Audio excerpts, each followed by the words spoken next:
Nese sentido, eu pediríache axuda, e saberías cando te metes que axudar. Por exemplo, se eu che pido axudame a sentarme nunha silla, da miña silla a unha silla, entonces aí terías que axudarme, senón eu faría sola.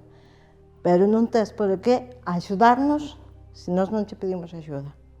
Podem pedir ajuda sempre cando eu pidamos, por varios motivos, porque comigo ajuda-se e não sei como, depois o que o facilitar nessa pessoa, eu quando não posso pedir ajuda, não tenho nenhum problema.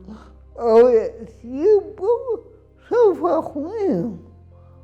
É que depende da persona, podeche pedir axuda ou se ti ves que esa persona necesita axuda e non cho di, preguntarlle se o necesita. A xente, como me debería axudar, sería pois agarrándome en sitios descoñecidos, nos escalóns, se hai obstáculos.